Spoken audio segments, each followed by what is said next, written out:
Good evening and welcome to the third episode of the 5NerdsGo wrestling podcast. I'm Paul McCarthy. After my brief absence last week, I'm back as your host. And as ever, you can follow us on Twitter at 5NerdsGo. Please share and like our Facebook page and subscribe to our YouTube channel. All of your help so far has been greatly appreciated. So thanks for all those people out there who have been listening over the last couple of weeks. This evening I'm joined by the host from last episode, Richard Clark, Richard Hudson and Paul Tolley. Evening, gents. Good evening. Yo, yo, yo. So the aftershocks from WrestleMania are still being felt across WWE. The management and superstars alike look for some semblance of stability. Normally at this stage of year, the Raw after Mania has delivered all of the shocks, and the W Universe has all that to talk about, and it's firmly then put behind them when we kick on with a new set of feuds ready for the next pay-per-view. It's 2 weeks removed now from WrestleMania in Orlando, and the WWE is still throwing us curveballs with the announcement last week of the Superstar shakeup, which is going to affect both Raw and Smackdown brands. Obviously, last week you discussed this in great detail. Speculation was rife about who would be going across the brand divide, and many fans were sure that a number of their favourites would be swapping from blue to red or vice versa. You made your predictions. Some of them were right, some of them were wrong, some of them were completely far from the mark. Before we get on to specifics of who went where, what were your thoughts on how the shake-up was handled overall? It was very different to what we've seen before in terms of drafts that have been hosted on Raw and Smackdown. Rich, do you think as an overall concept it worked? No. To be quite honest, I think the initial premise of it sort of offered, promise that it could be something quite enjoyable. But I think personally they missed a trick. There was an opportunity there to make it a big deal and do something that they hadn't done before. They've done drafts, they've done various different things, but this superstar shake-up, it was new, it was all supposed to be how exciting, and in the end I found the whole process quite boring. It was just surprise return after surprise return, and after what we had last week after WrestleMania, it just felt like a bit of a damp squib. What I think they should have done was to have like the general managers, so Daniel Bryan and Kurt Angle, negotiating trades and swaps. Perhaps opened Raw with the entire Raw locker room in the ring, and Kurt Angle addressing them, saying nobody's safe, everybody is up for trade. And then had the SmackDown locker room come out onto the stage and have a big old stare down, and then Bryan and Kurt go off and do their thing. And then over the course of the night, trades are announced, and people interfere or they make their mark within their matches. And in the end, what you got was this just kind of, oh, you're on Raw now, and oh, look, you're on Raw now, and oh, you're on Raw as well. And come the end of the night, you were just sort of, I don't think I was looking forward to SmackDown at all, but because of it, because all the shock and suspense had really gone from it. And some of the storylines that they told over the course of the evening just made the whole thing, predictable. The Reigns angle, for example, there was no way he was going to turn up on SmackDown after what Strowman's done to him. Why would he? That's got revenge and vengeance written all over it. And the whole superstar shake-up concept just seemed a little bit rushed. It came across as classic WWE. Someone's had an idea and they've run with it without any actual planning. It sounds like you preferred it being the draft. Sorry? It sounds like you preferred it when it was the draft. Yeah, because, you can polish a turd, can't you? But it's still the same bloody thing. It's superstar shake-up, draft, switcheroo, call them whatever you want. It's the same thing. You're switching people between the roster. You're not saying, right, these are the matches that are announced for Payback, but as a surprise, we're adding in a SmackDown star, and say if he wins the match, he stays on Raw, kind of like what they've done with the Owens-Jericho angle. But yeah, it all just seemed a little bit unnecessary, I don't really understand. I understand the premise. It was to switch it up a little bit, but the way they've just kind of done it, no, I wasn't impressed. I thought it was a bit crap. It felt to me like somebody had decided that what happened on the Raws and SmackDown straight after Mania was so good that they wanted to recreate it again the week after. So they wanted to continue with that feeling of, oh my God, I don't know who could be next to appear. But it didn't really work. I don't think I wasn't particularly enthused by the way it was presented. I think there's some exciting moves either way, and I'm looking forward to some of the storylines. But as a kind of TV show and the way it was presented to me, I wasn't particularly impressed. Paul, what do you think? I thought it was decent enough, actually. I quite enjoyed it. I think in comparison to the draft, it felt like the superstars had some of the power in deciding where they ended up. Kind of maybe that's reflective of WWE moving towards treating their superstars like actual sports stars who would ultimately decide what team they were going to play for, rather than like the playthings of a billionaire's children as they've been in the past. It did what it needed to do. The actual swaps themselves were all very good for the individual superstars, I think. So it got that out of the way nicely. I think we talked about it last week, the differences between the two products, looking at Raw and SmackDown as separate shows. And I think looking at SmackDown and how they announced certain things, they just did it better than Raw. The Shane McMahon segment, when he introduced Tamina and then Charlotte, it had that buzz about it. You know, these are the people that we've traded in, you know. This is the deal that we've done, and it's massive, and it just, you know, you could see the fans were anticipating it, you know, and they got the fans behind it. You know, we had We Want Sasha chants, and they got Charlotte, but, you know, Tamina got a bit of a reaction, Charlotte got a nice pop, Kevin Owens and Sami Zayn got a nice pop. It was just, there were elements of what SmackDown did that they should have done on Raw, and when you've got a 3-hour show on your flagship, that's where ideas like this should be put out on that 3-hour show and make it a big deal, because then you go into SmackDown with that anticipation. And I think what they've tried to do is create buzz about two shows. You know, everyone's going to tune into Raw to see who ends up, and then everyone's going to tune into SmackDown to see who goes across to there. But because of how it came across on Raw, for me, it didn't leave the anticipation and desire to see the next show. And they have done things like this better in the past when they've announced new sign-ins and new people that are coming to the roster. You go back to when Foley announced Bayley. You can even go back as far as when Stephanie McMahon was pioneering this women's revolution, and she stood in the ring and she had Nikki and Natalia and one of the other idiot divas, and she announced Becky Lynch, Naomi, Sasha Banks and Charlotte Flair, and the whole crowd was just absolutely buzzing for this complete change of direction. And that's what they really needed to do last night. It should have been, WrestleMania's over, this is the road to the next WrestleMania, let's freshen things up, let's really get a bit of buzz about the place, and it didn't have any of that.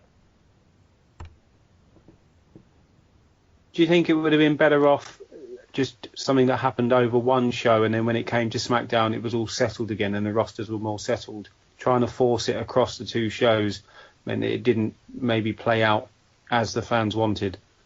I mean, yeah, absolutely, because, you know, people that are announced for Raw, they're on that show, so instantly they're going to make their impact, so they're going to tease new feuds and this, that and the other.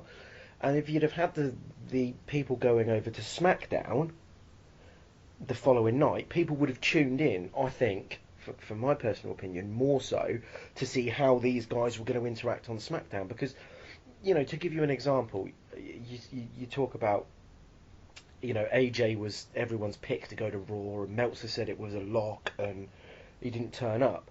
So if you'd have been in a situation where AJ didn't go to Raw, but say a big name from Raw was going to SmackDown, let's say a Rollins or a Lesnar or even a Reigns, there would be that anticipation, like, well, Jesus, AJ staying on SmackDown, and now SmackDown are getting Rollins or such and such. I wonder what that's going to happen between him and AJ. But you didn't get that. And I'm sure we'll discuss it a bit later on in the show, but I thought SmackDown got a Raw deal again, which is quite disappointing. Yeah, I was going to say, do you think that the way it's been presented is because they still see the two shows as an A and a B show? Yeah, absolutely. Yeah, and it's not warranted. For me, SmackDown's the A show just because of the way it's booked and the way it's presented, and Raw needs to step up. And I think what this was more about, it was to try and make Raw the flagship show and make it bigger than SmackDown. And you've only got to look at the trades that have happened to see that they've taken some of the best talent from SmackDown and kind of just sort of sent some of the lesser ones over to the other show, and that's disappointing. Wouldn't it have made it though more of a all about Raw if all of the trades had happened just on Raw? By spreading it across the two nights, isn't it evening it out more? No, because for me, all the big trades went to Raw. As I said, I don't think all of them did. It looks like Kevin Owens is going to SmackDown. I think he's probably the. I disagree. I think he's. And then Sami Zayn. I'd say they're bigger than the ones that Raw got. Yeah, but my criticism of that is, Kevin Owens was probably quite a big deal until they announced that stipulation about him. Whoever wins that match goes to what's it called? SmackDown. I can't see Owens winning that one. I think. Jericho's meant to be going anyway, isn't he? To Fozzy again. Yeah, but we talked about this on the last podcast. He's only gone until June. He's back at Payback, which is when this match is, and I just think Jericho fits better on SmackDown. You've had this tease with Samoa Joe and Triple H. Why take Kevin Owens away from that?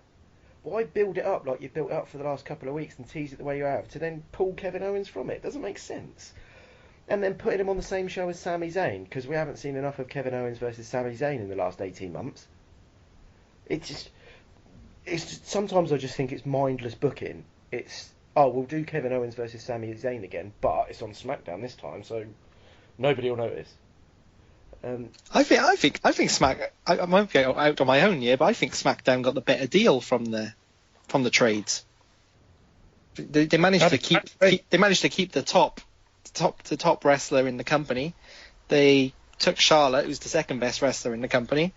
They've got Rusev, Owens, Zayn. It's fantastic trades to SmackDown. Whereas Raw, on the other hand, got a tired Ambrose. Miz and Maurice are brilliant, but I can't see a natural feud for them over on Raw. I think SmackDown did a lot better. Again, Paul, that's the issue, isn't it? Yeah, you've taken the Miz, who has been absolutely phenomenal for the last 12 months, and you bring him out first thing on Raw, dressed as John Cena, and then you bring Dean Ambrose out, and then you're straight away like, but we've seen this feud. Why is it on another show? And Miz, who's done all this hard work, eats the dirty deeds. Why? How is that helping anybody in a booking sense?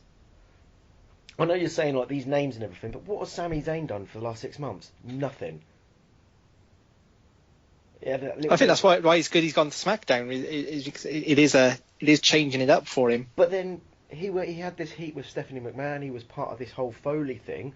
Why not have him stay on Raw and just constantly get put up against the big guys and build him up as the proper underdog like he is? No, ship him to SmackDown. It doesn't make sense from a booking perspective when there's other ways that they could have gone about it. And that's the point I'm making. Like, it's just the same tired old feuds. And you say, SmackDown kept their top star. Yeah, and they put him into a program for the US title. That guy should be main eventing pay-per-views for the world title, or he should be in a blockbuster feud. Not getting involved with Kevin Owens over the US title. He's the biggest draw on the show. But at the moment, the world title is tied up in a different storyline, so which AJ Styles doesn't fit into. And I wouldn't want to see AJ Styles against Randy Orton or Bray Wyatt. So again, it's a good thing to keep him aside. But part of that storyline is Bray Wyatt has gone to Raw. So how does that work? So if Bray Wyatt beats Randy Orton, does that mean Raw gets both world titles? Because Lesnar ain't going to SmackDown. Not a chance. So, as far as I'm aware, Orton's retaining the title, and then AJ's getting a feud with Orton afterwards. Who's going to be the face in that? AJ is the face now, isn't he? But do you see what I mean with the booking? You struggle to get your head round of it because some of it just doesn't make sense. You know. Well, let's have a look at some of the moves in a bit more detail, and then as we go between the two brands, and maybe we'll kind of come back round to this conversation at the end in terms of how we felt it worked overall. Paul, you've mentioned that you thought SmackDown got quite a good deal out of it, but looking at the Red brand, what was the move that stood out for you as being kind of the best one for Raw? The best move for Raw was Alexa Bliss, in my view, and I think she got the biggest pop of the trades. I know I said I think Charlotte's the best women's wrestler in WWE, but Alexa's the best promoer by a long way. And kind of her sass in that little promo they did on Raw, the way she managed the crowd, kind of the Mean Girls vibe she gave off to Sasha, I thought she was excellent, and the crowd really warmed to it. I think she does the best facial expression since Edge. That's quite a compliment. It is. Edge's face, Alexa's body. Cheers for ruining that, lads. Thanks very much. Yeah, you don't want to ever see that chin and a pair of tits, do you? I think that division now, even though it's just lost Charlotte, looks just as exciting as it has been. It looks wide open. Looks really, really good going forward. And as I said before, like on the WrestleMania one, that trio of Charlotte, Bayley, and Sasha, I think, needed to be split up for a while. So I'm glad that Charlotte's gone over and Alexa's been brought in as a new blood into it. I'm going to break ranks and actually agree with Paul for once. I think that is the best move to Raw is Alexa. I think her and Charlotte, some way down the line, are going to have a hell of a feud. But yeah, she is absolutely superb and she deserves to be on Raw and she'll do wonders for that division. So yeah, I agree. She was the pick for Raw. So what feud does Alexa go straight into then? Does she go straight against Bayley or does she target Sasha first? Oh, I think she'll go with Emma and Dana. Do you think? I think work Sasha. Slowly. I'm just worried that what they do with Bayley, because obviously Nia and Charlotte had their little set too. You don't really want to put Sasha and Bayley against each other straight away because I think they're going to be building to that over the next year.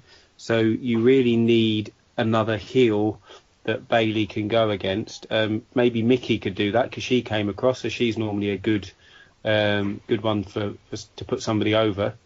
And then you give Alexa a smaller feud to work her way into the Red brand, and then maybe she can feud against Sasha, maybe for the right to go against Bayley. I think you're going to see. I think Nia's going to go against Bayley. I think because of the size of her and because of how she carries herself, she wasn't brilliant on Raw, in fairness, but you're going to have to put the title on her. That gives you the opportunity to then build someone else, whether that's a Bayley coming back into it or an Alexa / Mickey James challenge. And then, as they've alluded to, if the plan is to at some point do the Bayley versus Sasha match, you've got an opportunity to get whoever goes over Nia is going to get a massive rub. Sasha and Bayley don't need that. Whereas Alexa coming in and winning the title from Nia, not necessarily in a one-on-one situation, but she'd get the rub from that, and then whoever she drops it to, you would assume Bayley or Sasha would then be the prelude to the Mania build. So, and I think it makes sense for her to start off early. Emma's, they've invested a lot in Emma, and coming to the roster, she could probably use a bit of a get off the ground type feud. And I think, Alexa versus Emma makes more sense for me with Dana playing the tweener. Yeah, I think ultimately Bayley works better when she's chasing and she's the underdog. So if they can build to a story where eventually she's the one who has to go up against her great friend to recapture what she lost, I think that's a better story in the long run than Sasha turning on Bayley. But we'll see how they do it. Miz and Maurice made a welcome move to Raw in many people's eyes. People think that his work deserved being on, the A brand. What do you think, Rich? Do you think that that's kind of a well done for the last 6 months at least of his work? I'll let you take that, Rich. I was wondering which Rich. Yeah, he's been absolute gold over the past 12 months. And I'd like to see him get back eventually into the proper world title feud. He's just a hard one to pick an opponent against, though. He needs somebody that is decent promo skills as well to sort of rub off, rather than sort of a mat technician. So yeah, you can't obviously have him going up against Brock Lesnar at any time soon. So he's going to be some way down the line before he gets that title fight. But he's certainly deserving of it. They need to keep him away from the Intercontinental title, because he's held that. I mean, he's nearly at Jericho's record, I think. And I think he's just a little bit above that. I'd quite like to see him go up against Rollins. I think that could be quite interesting. But the problem is, they need to decide what they're going to do with Miz, because he's a bit of a tweener now. They need to decide whether they want to push him full heel or go full face. And I think Miz could be a good face, if he's booked correctly. I don't know. I always prefer the little edge, the little bit of edge to him as a heel. I think he's just got one of them faces that works better as a heel. I think if he's going to continue with the character he's currently got, which is kind of this fourth wall breaking, very personal, very personal character. I can't see who he would go into that type of feud with on Raw, because I can't think of anybody on Raw who has an interesting out of character life. Well, I'll throw one in. Kurt Angle. Yeah, I was you've stolen my thunder, damn you. Sorry. That was what I was going to propose, that he kind of takes the same story that he's been running with Bryan against somebody that he knows could actually perform in the ring with, and he targets Angle. And I think the Miz would use, a lot of the stuff that has happened in Angle's personal life, as long as Angle's happy for him to do that. Then I think it could be gold on that brand. Well, I think it's just rehashing a storyline that they've done for the last 6 months. But with an ultimate payoff at this one, because Bryan could never get back in the ring. Bryan's come out and said that the only people that are stopping him is the WWE doctors. Bryan's contract comes to an end next June, and he's already teased going back to the Indies. If Bryan is still as over as he is, and there's an opportunity to have one more match, they would be ridiculously stupid to not let that match be against The Miz. Yeah, but then he'd also be ridiculously stupid if something then happened in the ring. Yeah, but the same argument can be made for Kurt Angle. I mean, I've just been reading online that Angle said that he hasn't taken the physical, and that he doesn't expect to be in a ring till the end of this year. But even then, whoever they put in the ring with Angle is going to have to look after him. I don't think that's The Miz. As much as I rate the guy, I don't think he's got the ability to carry Kurt Angle to a match. For me, if Kurt Angle's first match in the WWE is going to be against anyone, it's going to be Triple H. I'm not necessarily advocating the Miz versus Kurt Angle. I'm literally saying I can't see who else Miz would work in a program with in the style of character that he's currently portraying. Dean Ambrose. Yeah, we don't want to go there again, do we? It does work. It does, but again, been done to death. It's the Intercontinental title. But if you go back to what Paul was saying, Paul Mack, not Paul Tolu, about this fourth wall breaking. Ambrose has just married Renee. They've had a little bit of a thing on Smackdown where they talked about Renee sleeping with Dean. It writes itself, doesn't it? Whether we want to see it or not, everything you've got for a feud and an angle is there. So it's an easy one to just sort of bed in on the Raw roster and see how they go. I mean, I'm not keen on it, but I wouldn't be adverse to it because I did actually think that him and Ambrose have good chemistry. It's just been done before. One that I could see him working with, actually, as you said, he's going to be back at Payback, would be Jericho again. Yeah, that would work. That would work. That would continue with the attacks that he's had against John Cena for being part-time and leaving the business when it suits. Perfect foil. And, they've had history. They're both excellent talkers. One's a face, one's a heel. Both around the same size. I think they'd be a good pairing, them two. Promo gold. If he's going to target part-timers, then he surely goes after Brock. Perhaps not. Him and Heyman would be good promos. Just not necessarily. How do you sell that match, though? Don't know. If anyone could do it, then probably the pair of them could. Again, if you go down the Angle GM arguing with him route, eventually, pushes Kurt to the limit, and Kurt says, "Fine, you want to keep doing what you're doing, go and face the Beast." And you could easily build that as something, even if he got squashed. He could still come out of it looking pretty good. I mean, realistically, who's actually going to go into a feud with Brock and come out looking anywhere near decent? Very few, other than Strowman and Reigns.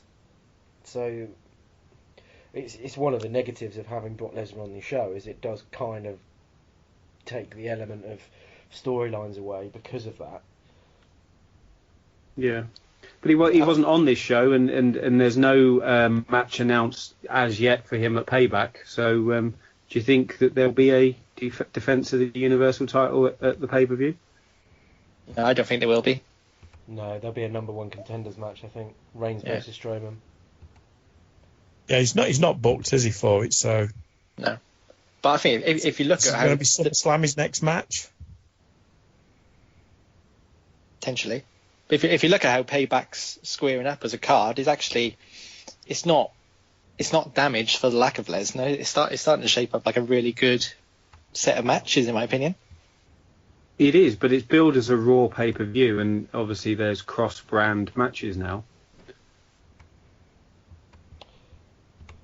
So I think they're utilising the shake-up to get round the fact that they can have a title match on a SmackDown title match on a Raw pay-per-view. But again, that's where I sort of think it comes down to lazy booking, because you should have thought about this before you started trading superstars, because then it just doesn't feel right. Again, as I said, the predictability. Wyatt versus Orton for the title. Well, Wyatt's on Raw now. So unless you're going to have both world titles on one show, it's obvious who's winning that feud. And it just sort of takes the edge off it, because you think, oh, what's the point of watching this? Yeah, you might get some screwy interference or something, this or the other, and they've already teased Wyatt versus Balor. So again, it's just sort of, it's kind of up in the air, but it's not, if you get what I mean. Yeah, we've got a couple of interbrand matches, but they're only interbrand because they've done this so quickly. Perhaps the idea should have been that either they had announced this pre-WrestleMania and had the WrestleMania after Raw as the Superstar shakeup, which would have been better for announcing the returns of like Balor and having Nakamura appear and the Revival, etc., or held it off until after Payback and let certain feuds get their payoff, like Wyatt versus Orton and Ambrose versus Corbin, and then you could have gone after Payback fresh with, I think the next SmackDown one, is it Backlash? Yeah.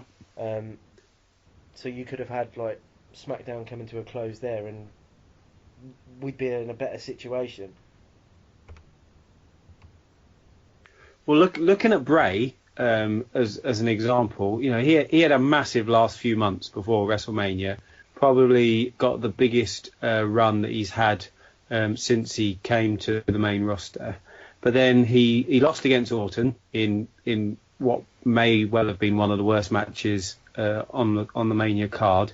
He's then drafted to Raw and is teased a feud against Balor. So thinking logically, he loses against Orton at Payback, and then he goes into a schedule against Balor, which you can't imagine he's going to come out on top. Is this kind of the end of the Orton character, the Bray character as we know it? Because I can't see a way back once he starts on this road. I think Balor works better as a heel. And with the Demon character, him and Wyatt could be a pretty good fit if it's booked right. But again, it's a rehashing of old storylines. I don't know what the other lads think, but I quite like the idea of those two going together. I think Wyatt and Balor, they're both the supernatural element to them both. Could work. I'd like to see sort of Wyatt trying to coax the Demon over to the evil side, perhaps. Potentially, but do you think that it's going to give both men the rub, though? Are they going to be able to move forward after that feud? Does it not make sense to put Bray in something else where he can rebuild the character on the Raw brand? Yeah, how many people have gone out with it? Sorry, go on. Yeah, cheers. I think if it's booked correctly and Bray and Finn go into a program where they take a win each, go into one final battle that is a real epic, violent battle, which one of them, more, like you say, more likely Finn, just about comes out on top of. I don't think it damages either character. So if it is billed as kind of this intense struggle, I think Bray would need to get the first win. And I think it would have to be without the Demon character being involved, and then you could bring the Demon character in for the second match, and that's how Balor gets the win, and try and establish the Demon character as an alternative side to Balor. And I think if you did that, then you could see him coming out strong, both of them. So you think they almost have to start retell the Demon story, because obviously they've used it quite frequently in the previous time that he was before his injury. All 5 weeks of his debut. Which kind of loses the effect of the Demon character in my opinion. I know you touched on it last week as well. No, in WWE they'll use the Demon character for some like mid show like advert involving Cheetos or something. Be KFC or something. That's normally what they're doing at the moment, isn't it? Yeah. Normally use them to sell KFC. Yeah, the Demon really likes the new Zinger burger.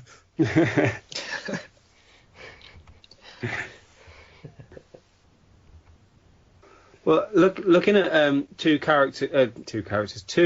wrestlers that weren't affected by the shake up. I was going to say shakedown. The shake up. Strowman and Reigns, they continued their interaction on Raw. After the reaction that Strowman got to the attacking of Reigns, and I think the fans were chanting "You deserve it" to Reigns as he was being carried out. Does that make Reigns the biggest heel on the brand? Because that's surely the biggest face reaction that Strowman's ever got. I think you could have anybody turn up at the moment and beat up Reigns and get a pop. Yeah, Reigns is just despised, isn't he now? But that's a good thing, though. At least he's getting a reaction, I think. If the fans really hated him in a "we hate him being pushed," then just put no reaction to it. But by giving him such a reaction, then he's front page wrestling news. Yeah, I think you're right, Rich. 'Cause when I was watching Raw, I felt the crowd was pretty dead up until that point. So the fact that Reigns is getting this reaction kind of saved the show and booted it into gear. But can you have Reigns getting the literal crap beaten out of him every week and then still manage to keep him strong?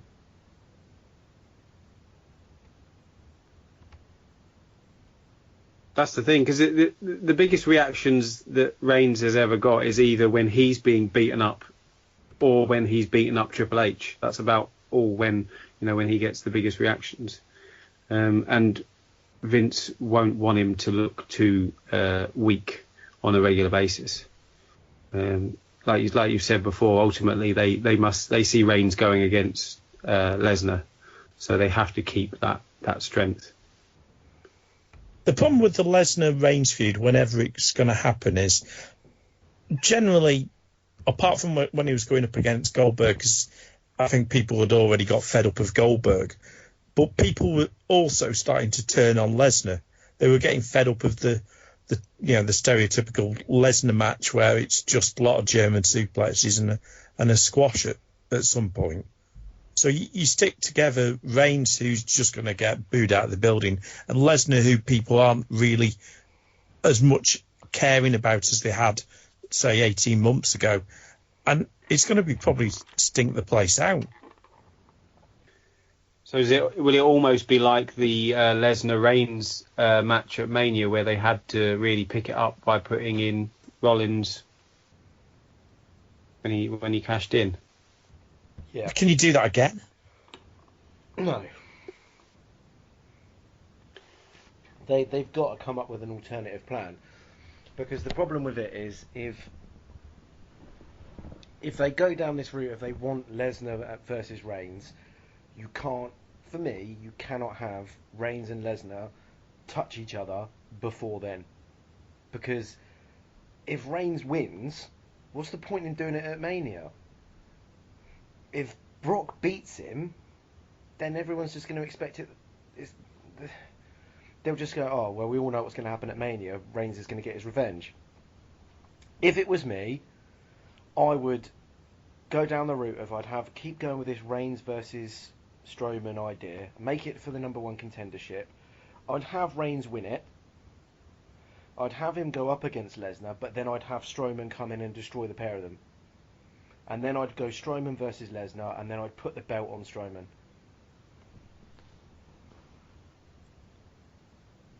Yeah. No, I think that probably makes it a much more interesting feud. Did anyone listen to the Taz podcast where he was recording as WrestleMania went out? And he was chatting just after the Undertaker match finished. And he said that what he would do is, as Undertaker was taking his leave and walking up the ramp, he would have Reigns come out and absolutely destroy him and make him become the biggest heel you've ever seen in WWE history, which I thought would have been a unique idea. I think the problem with that is, if it was Taker's last match, he deserved to have that moment and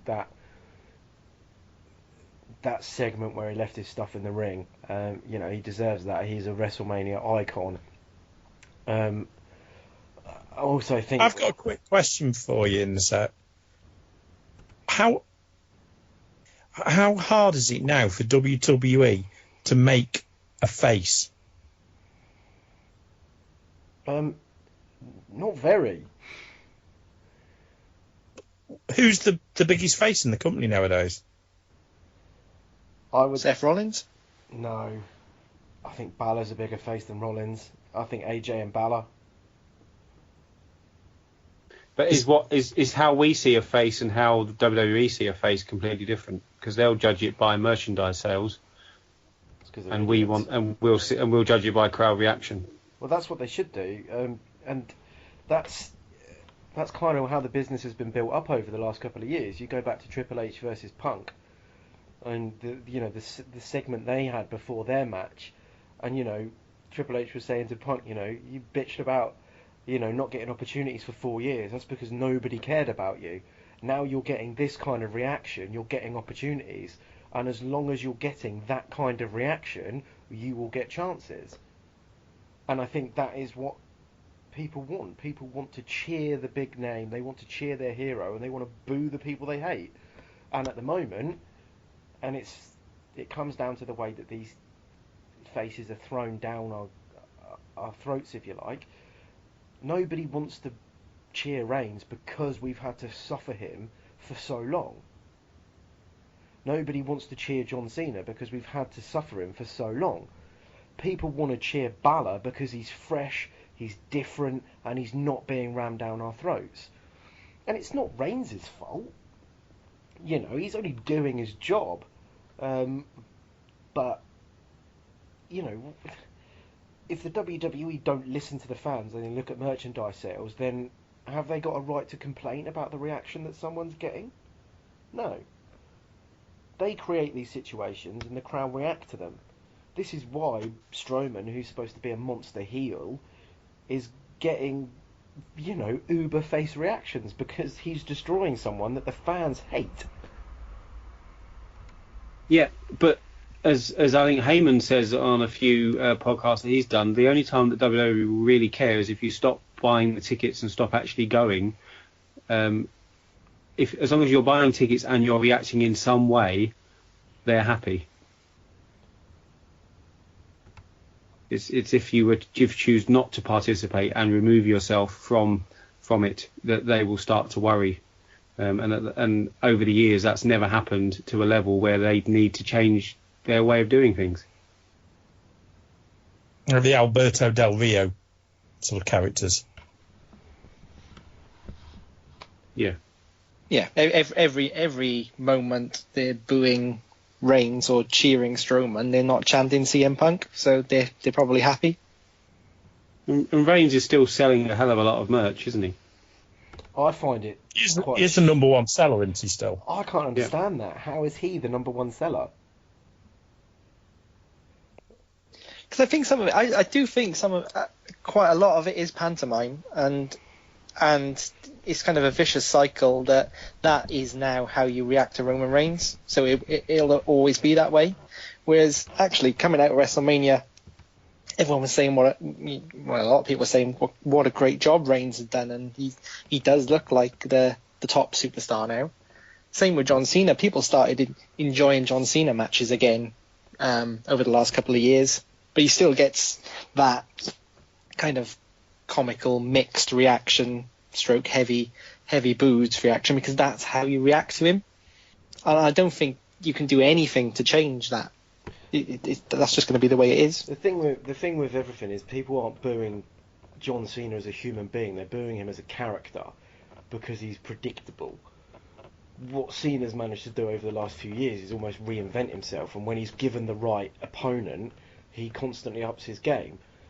That match against AJ Styles when Cena won the title was without a doubt one of the best matches I've watched in the last few years. Cena was absolutely phenomenal and deserved the props for it, but he's still John Cena.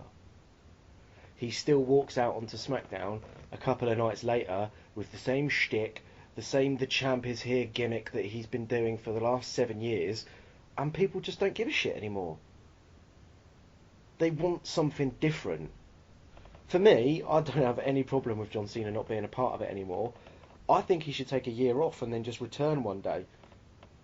That's the only way you're ever going to get rid of the boos. He's never going to get a Kurt Angle type reaction where people cheer him to the rooftops, but they still chant "You suck" along with his theme song. People chant John Cena sucks because they don't like him. They don't like his character. And the longer he's off TV for, you know, the more it will help him. And then one day, you know, he'll come back and, you know, some Uber face will be in trouble and his music will hit and the crowd will be apoplectic. They will go batshit crazy for it. And that's what he needs. But he needs to be away from the business.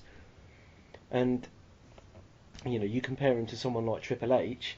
Triple H can switch between face and heel whenever he feels like it. Because he's put people over and he's done this, that and the other. And Cena hasn't ever really done that. He doesn't have this this view from the fans that he puts people over. There's a lot of negativity about John Cena. There's a lot of it on the internet nowadays that negates his character and his person. And when you're dealing with something as precious as the IWC, you have to take these things into account when you're pushing people. The IWC didn't really exist during the Attitude Era when, you know, arenas were at fever pitch and you had the likes of Rock and Austin, you know. Everything's different now.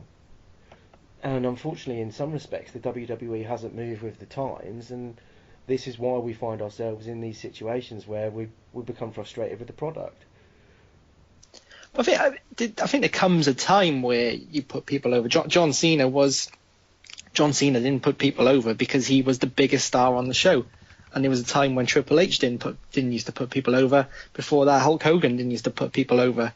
But there comes a time where this year John Cena did put AJ Styles over in a big way, and he now accepts that that's his role in the company. I don't think he can be criticised for not putting people over, you know, over the last 10 years, because he was the one who was over. He was the one being put over. But then you talk about, you know, he puts people over and does this, that and the other. The Miz has done his best work for the last 12, 18 months, goes into SummerSlam and basically jobs out to John Cena so he can stand in the middle of the ring and propose. How is that fair? Yeah, you know my thoughts on this. It wasn't fair, but it got it on the websites and in the newspapers. Just that was the job of the match. But my point is that nowadays people have this opinion of John Cena, and it's because of stuff like that goes on. People knew that he was going to propose, so they knew the outcome of the match, and the internet are thinking, hang on a minute, like we're sitting here talking now, that The Miz has done absolutely brilliant for the last 12 months, but he's going to job to John Cena at WrestleMania so he can get on one knee. That is bullshit. Yeah, but people who weren't going to watch WrestleMania or didn't watch WrestleMania are not the kind of people who be reading like wrestling websites and that. They didn't know John Cena was going to propose to Nikki, so it's this massive story that, I might go in and check that out. And WWE, the business, is much more than just an in-ring wrestling organisation now, and John Cena can offer them a lot more than he does outside the ring than he does inside the ring. All of the stuff he does in terms of all the charitable organisations, the Total Divas, the Total Bellas, the other TV things he does, that's where WWE make their money now. That's how they use the Cena brand. He doesn't really need to be, I agree, on telly week in, week out, performing in the ring. I think he'll come back and he'll have another title run because to beat Flair's record. But I would like for that to be at least a year away before we get anywhere near that. I think he can go off and do his thing, and WWE can survive quite happily, making money off the back of the Cena brand without him being in the ring. Yeah, I think they need Cena to be a big Hollywood star, because I think we've now reached the point where The Rock isn't going to come back. He's making so many movies now and making so much money. I can't imagine he's going to do a WrestleMania again or do appearances again. So they need Cena to fill that role, to sell WrestleMania to the casual viewer. I disagree. Going back to type, I don't think they need him at all.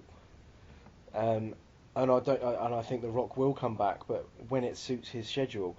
John Cena is never going to be as high profile in Hollywood as The Rock. He doesn't have the charisma that The Rock has. The WWE would love him to be that way. He just isn't. He's the same as Austin. You know, Austin in his prime, in the Attitude Era, he sold out arenas. Dave Meltzer was talking about how there's a massive difference. Like, The Rock had the charisma, the fans got behind him, but Austin was the draw. Austin sold out arenas just because his name was on the ticket. John Cena doesn't have that. Sorry, that's what Cena has, rather. He's the Austin of this era, in the sense that he will sell out arenas because his name's on the ticket, but he doesn't have the charisma to go any further, whereas The Rock had it in abundance. And, you know, Austin tried to move into movies, and that failed, and now he's doing Broken Skull Ranch and stuff, and Cena's doing American Grit. And that's how that is what will mirror it.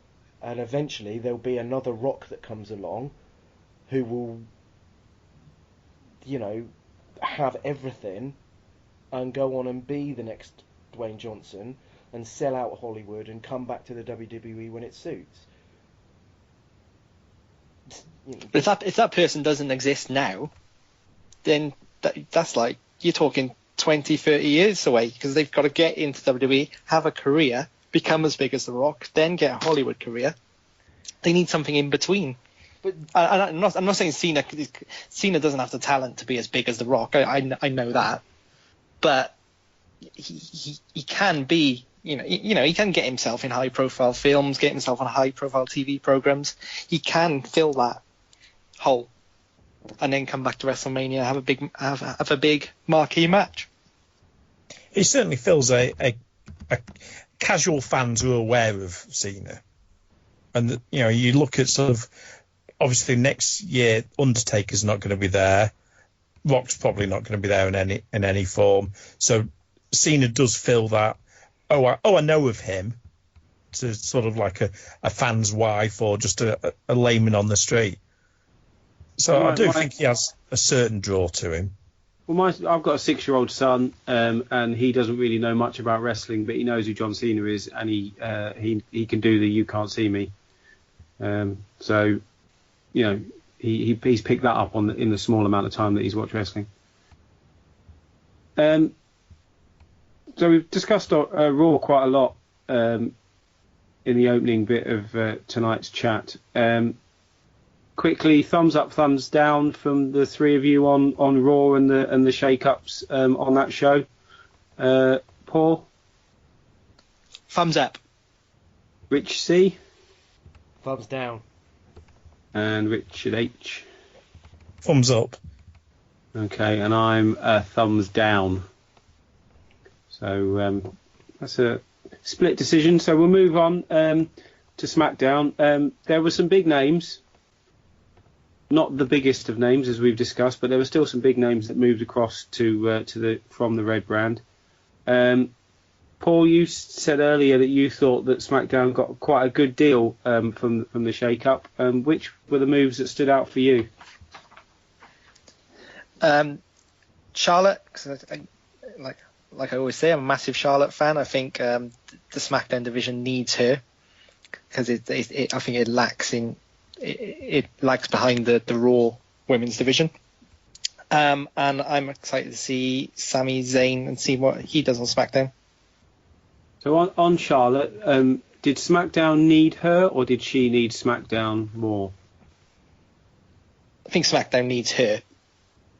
It's good for her to take that break away from Sasha and Bayley.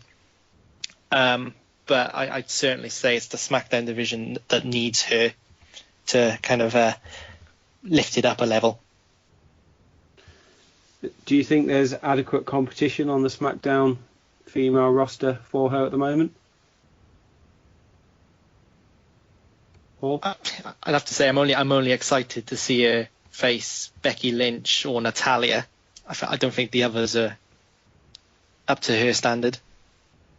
So I don't think there's much there at the moment. I think it certainly boosts Becky Lynch, because I think Becky Lynch has perhaps suffered being on SmackDown of late, and I don't know what was going on with her hair at WrestleMania. But I think it's setting it up for the eventual arrival of Oscar from NXT. Is that Oscar from the Japanese or the Chinese Football League? Yeah. Yeah. We still can't work out how to pronounce it, can we? It's either Asuka or Asuka. Or Oscar. Or Oscar, apparently, yeah. Yeah. I'm sure on NXT, one of them calls it Oscar. I thought they called it Asuka. I thought McGuinness called it Asuka. Asuka. Yeah, like, Asuka! Have they got a commentator from the northwest of England in NXT? Have they? Yeah, we got Nigel McGuinness. Yeah, McGuinness. There you go. So maybe he's the one who calls her Oscar. Yeah.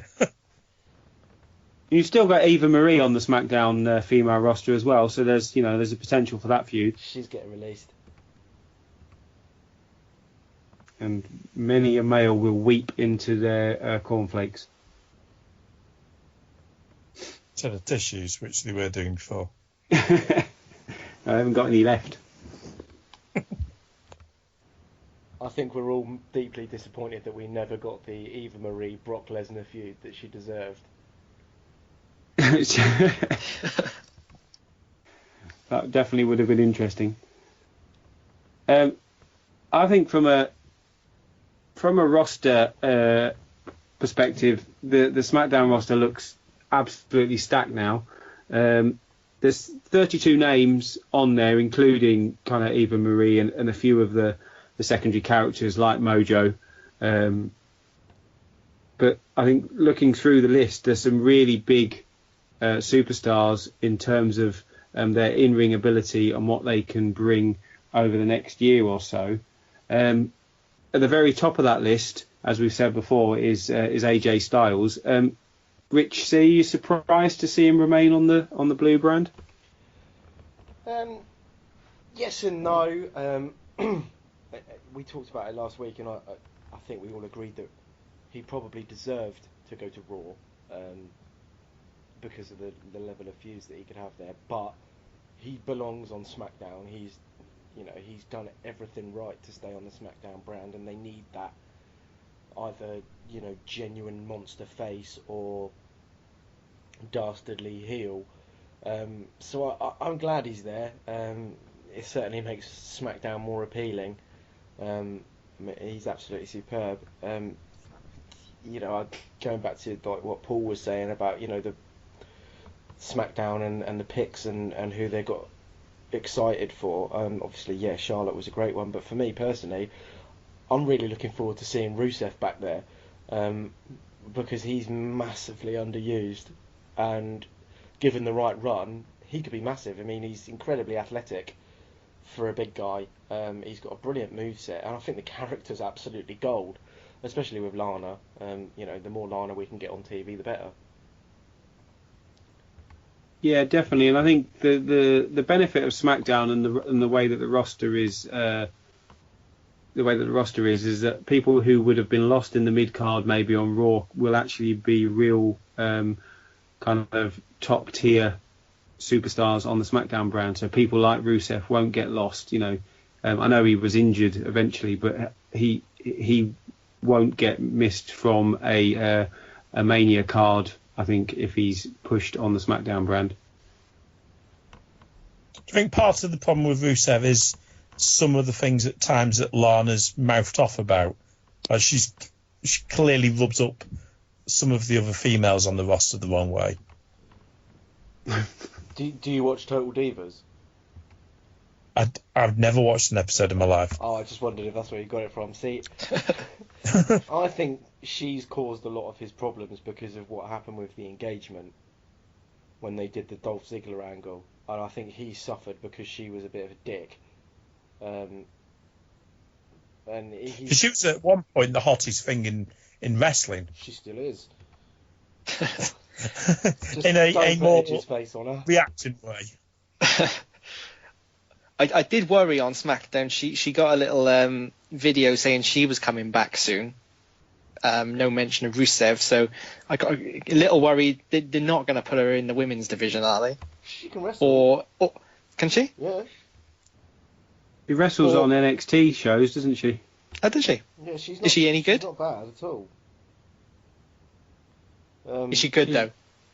She's not Charlotte good, but she's good. or me.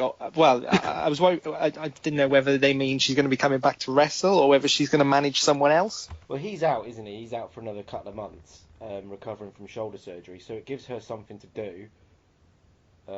Because they obviously want her on TV because she is hugely popular. There's no taking away from that. So it makes sense to keep her there.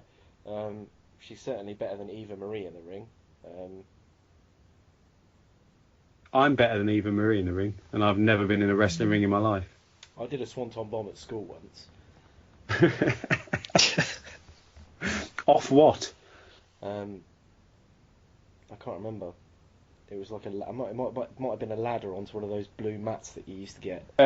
One of the big moves between Raw and SmackDown, which we haven't mentioned yet, is the move of the New Day.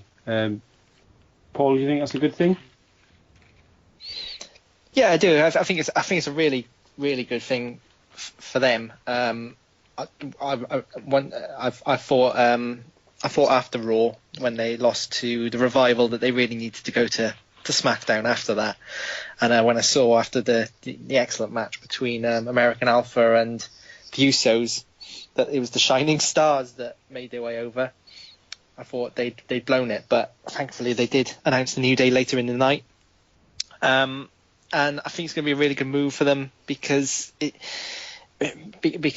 was getting a bit of a tired act on Raw, and I can't see how they fit into the scene they've built over on Raw now. It's taken a bit more of a serious turn over there, and the New Day don't fit in with that.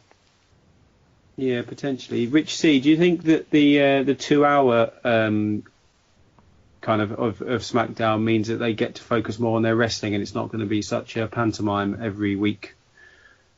I mean, I don't know. I'm not a huge fan of them, to be honest. I mean, it's a 2 hour show, so it means we won't see as much of them, which for me is a good thing.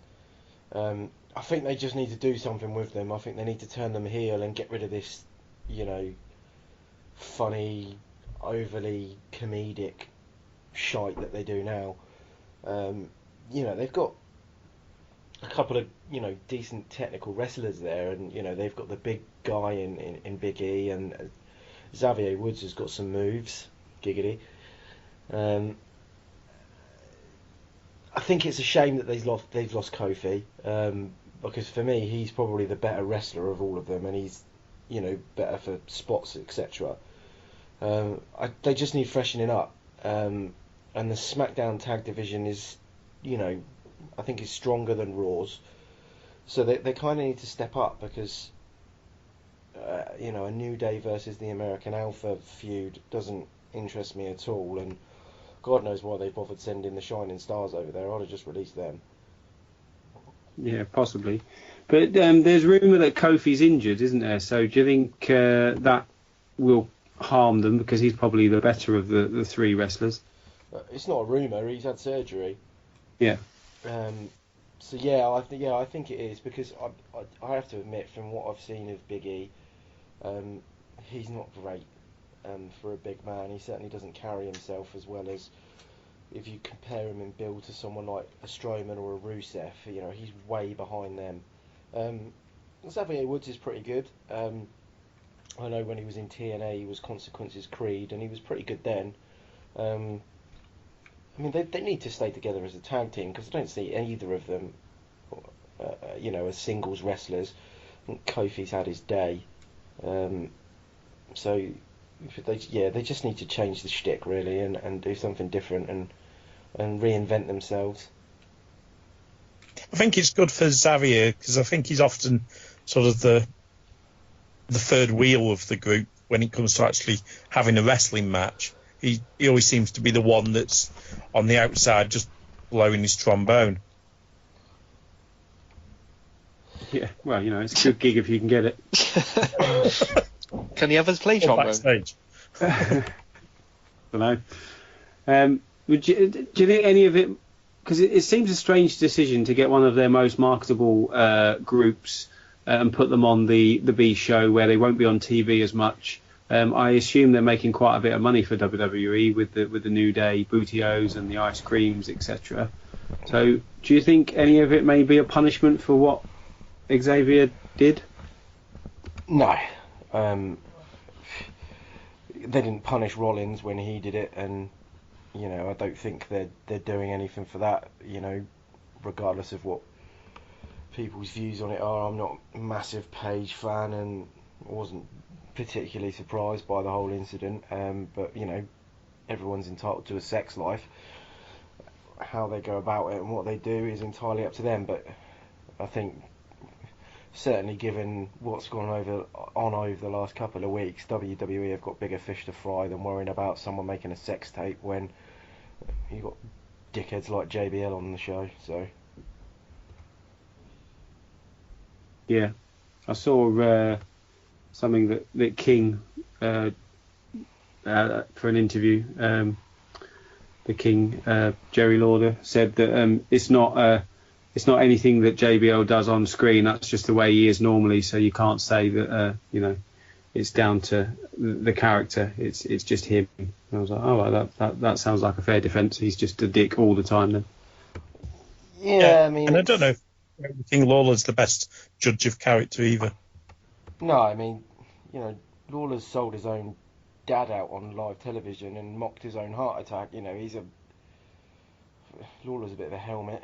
And he has quite a penchant for the younger girl. Yeah, it's well documented, isn't it? And his son's not exactly a pillar of the community either, is he?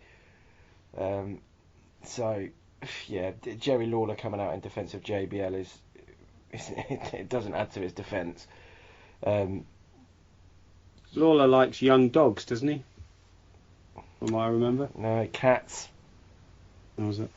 Yes. Well, just one, the cat. But I'd be very surprised if anything came of it, because it's not disrupted a storyline. The crowd don't seem to have hijacked anything that Xavier's been in, other than the Raw after WrestleMania, and even then it was just a "We want Maddox" chant. I think the issue is, if they ever decide to bring Paige back, that's when I think you might have problems.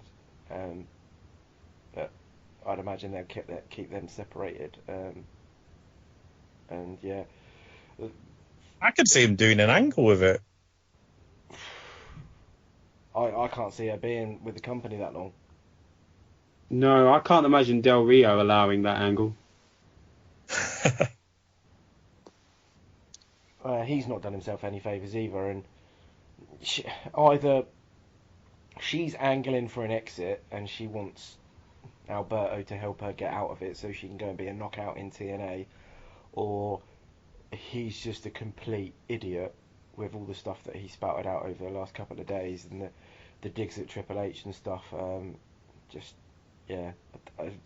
It's one part of the wrestling business that I don't think any of us really understand, in the way that people go about it once they've lost their job. But Del Rio didn't want to be there. I'm not really sure what his beef with Triple H is, but with Paige, I mean, they're investing in a film about her, aren't they? And I can't imagine they're going to tell The Rock to stop that project. So I think she'll be with them for the foreseeable. She might never get on screen again, but I think she'll remain an employee for quite some time yet, if they go into those lengths to promote her, essentially. Yeah. They probably won't have the title for any time soon. No, but I don't think. I think that they obviously had this plan before the tape came out and before this Alberto Del Rio stuff has come out, and they'll obviously want to distance themselves from it.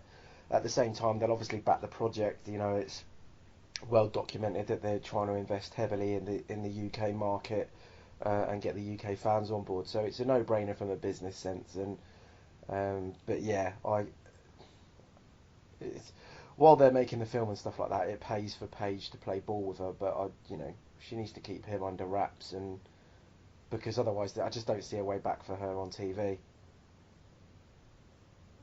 Too much of a loose cannon and too much negativity.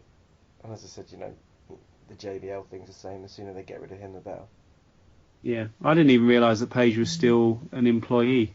To be honest, I thought that she had already gone.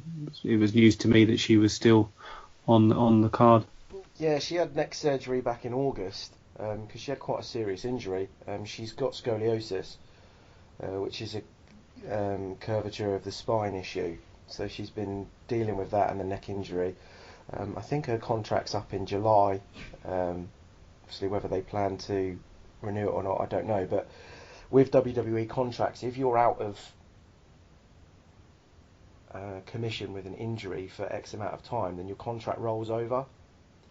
That's why there was a lot of contention with regards to Rey Mysterio's exit, because obviously he'd been off the shelf for a long time with injury, and so his contract just kept rolling over and rolling over.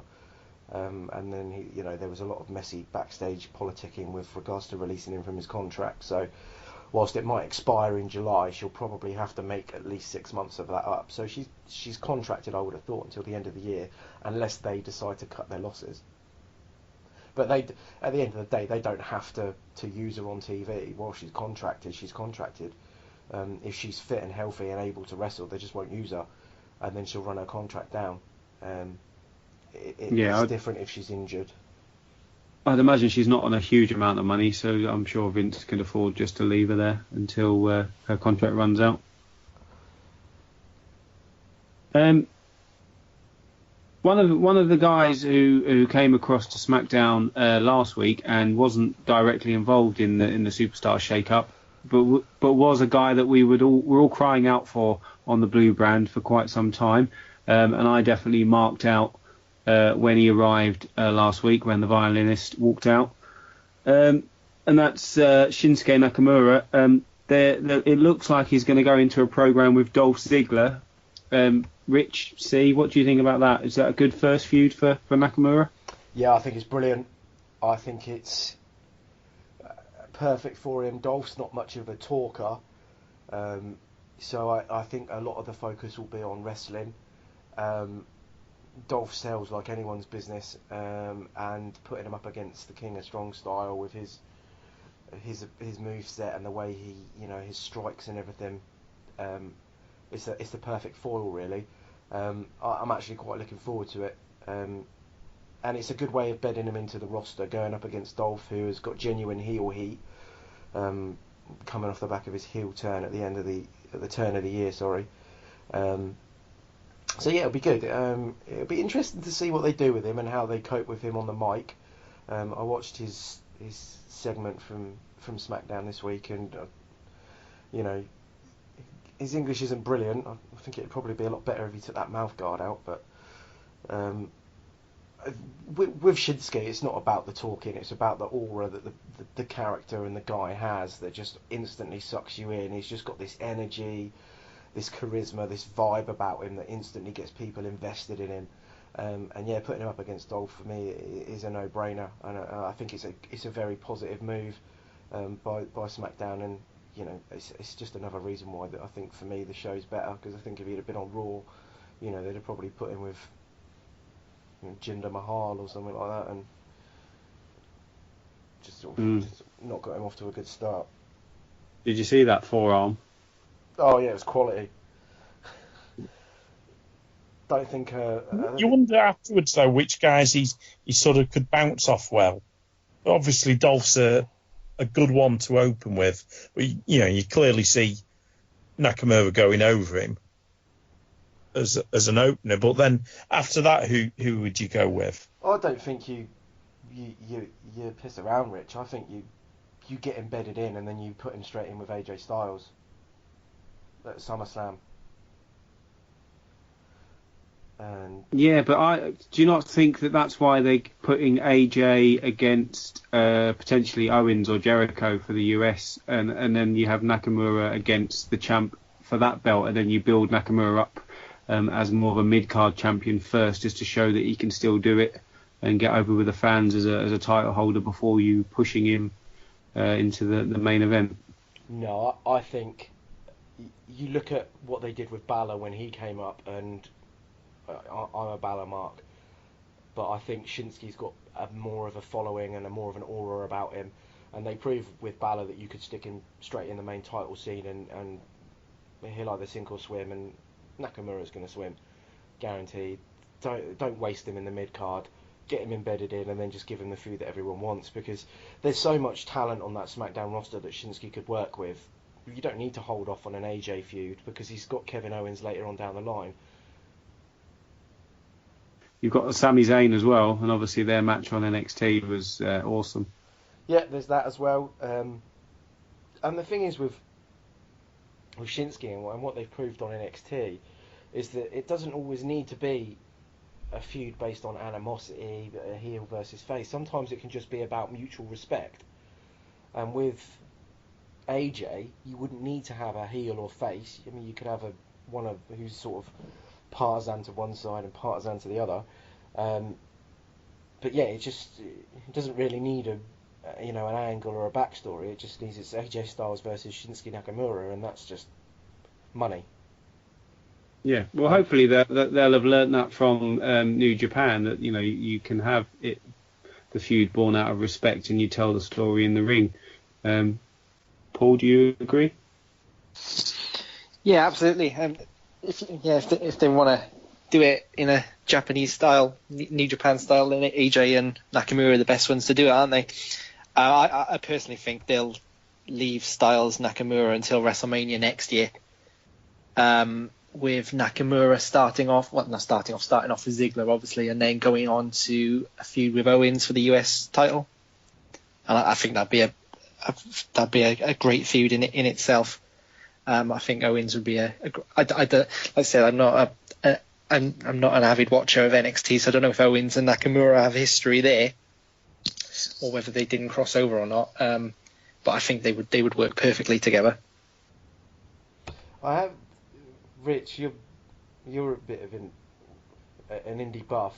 I saw a video of Kevin Owens doing his running senton off the apron in through a table, and Nakamura just sort of runs out of the way. Was that in Ring of Honor, or was it in New Japan? That was a Ring of Honor match, I think. Ring of Honor, yeah. So they have interacted before. But, I mean, going back to the point, you've got Shinsuke versus AJ, you've got Shinsuke versus Kevin Owens, you could do Shinsuke versus Owens versus Sami Zayn, Shinsuke versus Dolph, multiple multi-man matches. You could throw Baron Corbin in there, Rusev. There's just so much for him to work with on SmackDown. Everyone called Shinsuke going to SmackDown, when we were talking about the post-WrestleMania Raws and SmackDowns, and I don't think many people said Shinsuke to turn up on Raw. Everyone wanted him on SmackDown because that's where he'll be booked properly.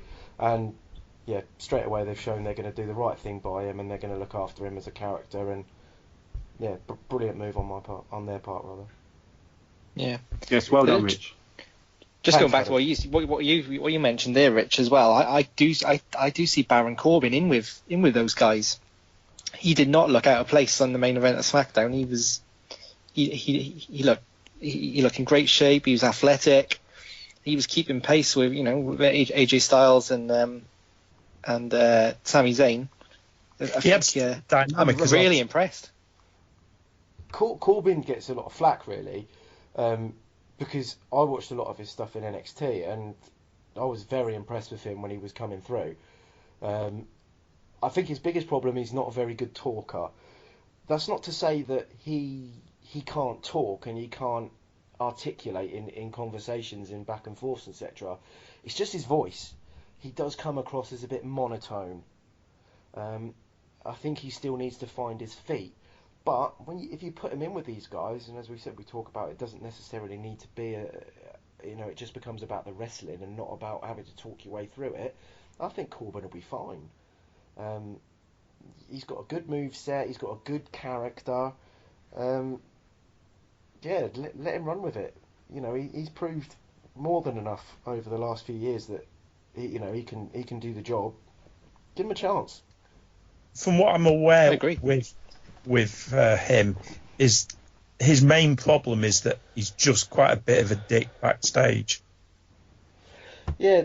He's got a bit of a young JBL about him. Yeah, so you mentioned that, and I've personally not seen anything. So I mean, can you elaborate? Like, what exactly? I've just seen a few videos that have had him in where it's sort of just off the wall documentaries going through NXT, and he just has often come across in interviews where people are just trying to like understand the business that he's really not interested in taking part. And I think there's been a few sort of stories coming out of NXT when guys have left, been taken off, been shown the door, they've said that he's just not a nice guy to work with.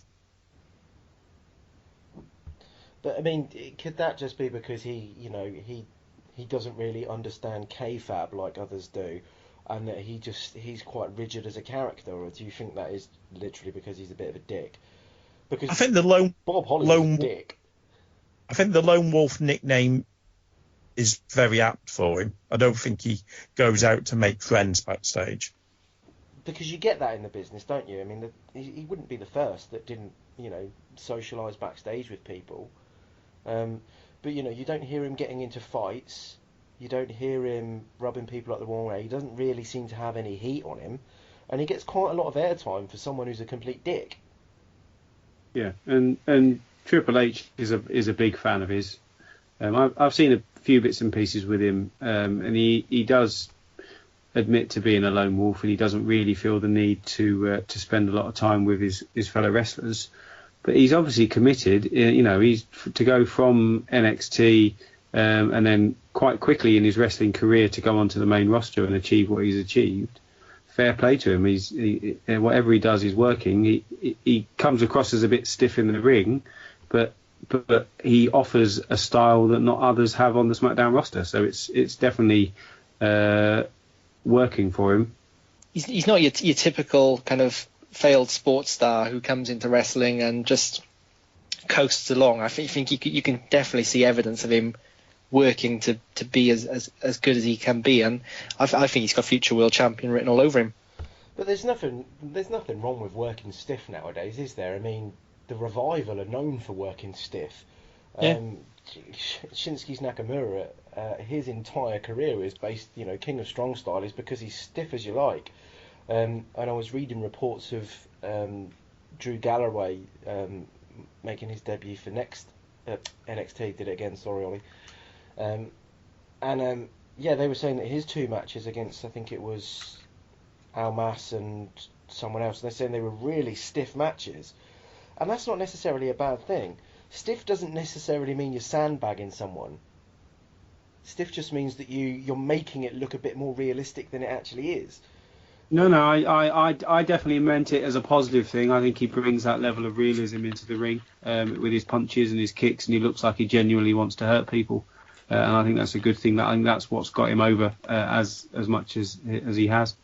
Yeah, maybe we were talk at great length about the Undertaker last week. Maybe he's quite an old school guy in he's got his character and he's going to stick to his character backstage and on screen. Yeah, and it's there's absolutely nothing wrong with trying to base your career and your character on the Undertaker. I think one of the things I saw was that basically the guys like in NXT, they have to earn the dues and they have to go out and put the ring together and help out in that respect. And he just never bothered to assist in that area. He just sat there and ate his food whilst others got on with it.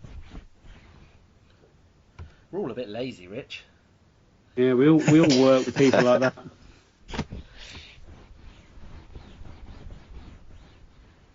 Oh, somebody's getting comfortable in their sleeping bag. So I just spilled me drink. Yeah, that's what you were doing. So that kind of wraps up the discussion on the shake-up and the shows as a whole. As we did with the Raw shake-up, thumbs up, thumbs down on SmackDown. Rich C? Thumbs up for me. Paul? Yeah, big thumbs up. Rich H? Thumbs up. And a thumbs up from me as well. So I think we would definitely agree that SmackDown was the better of the two shows in terms of the Superstar shake-up. Is there any moves that didn't happen that you would have liked to have seen? Rich? C? I don't know, really. It's difficult. I mean, I would have liked to have seen a Rollins or a Reigns go to SmackDown if Ambrose was going to Raw. I don't think we need a Shield revival. I think if we get a Shield revival, it's because Vince is desperate to get Reigns over. I said that was going to happen, though. Yeah, he did. I think the Ambrose move is so that it's a possibility, so they have it So there. they can needed. constantly tease it. No, perhaps I would have liked to have seen another NXT debutante. But anyone in particular? I'd like to have seen Almas potentially come up. I know it's a bit early for him, but I think that Aleister Black has got huge potential. I think he's going to be the next big thing to come out of NXT. Is that Tommy End? Yeah. Yeah. I agree. He's definitely made waves already in the short space of time that he's been with NXT. And obviously, Paul Lincoln, Kenny Omega just to turn up would be quality, but he's in Edinburgh tonight, so. Yeah. Who was the guy that appeared in the Andre the Giant? Mojo. No. Killian Dane. Killian Dane. Big Damo. Oh, Big That's Damo. it. Oh, Okay. yeah. He looked good in it too. Yeah, I could see him appearing sometime soon. He's Insanity, though, isn't he? Yeah. Yeah. And they're doing big things. One of the things. Can someone explain the Drifter to me? I was literally just about to ask that question. Why did they have the Drifter come out in the middle of a tag team match? Who is it? I don't even get this reference at all. It's Elias Sampson. He's an NXT character. But he has moved across, hasn't he? Didn't he? No, hasn't he gone to Raw? He wasn't announced. He Just appeared. he just walked out on stage with a guitar. He started, I think the first segment of the show, he was in the crowd, walking across, and I thought that was a bit odd. Who's that? And then, at the start of the tag match, he just walked out on stage and then disappeared. But the commentators did mention it. Maybe he's literally just a drifter, and, in a couple of weeks' time, he's going to turn up on Nitro. Littlest hobo. And the other odd thing on SmackDown, I don't know if anyone can explain this to me, is in the main event, why the referee suddenly put on a pair of rubber gloves. Only for about 2 minutes, and then took them off again. Might have been someone that might have been cut. Busted open. Or he's about to do some sort of cavity search. It's not something I'd ever noticed before. Or maybe he was going to do something with AJ's hair.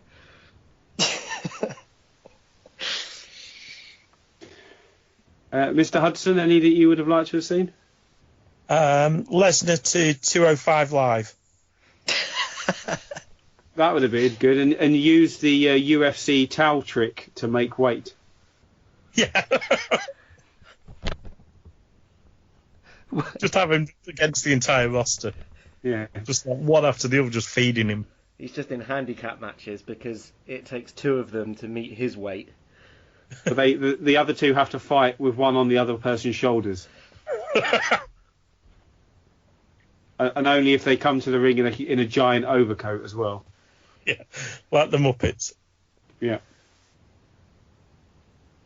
Okie doke. Well, seeing as we're moving further and further away from the source material as we chat, it probably seems like a good place to call it a night. Thanks again, Rich and Paul for joining me again on another great podcast. We've been the 5NerdsGo. As ever, you can follow us on our Twitter feed at 5NerdsGo. Please share and like our Facebook page, and sign up to our YouTube channel for regular content on wrestling and also other areas of things that the nerds are interested in. We will catch you again next week. Speak to you later. Thanks, Paul. Good night. Bye.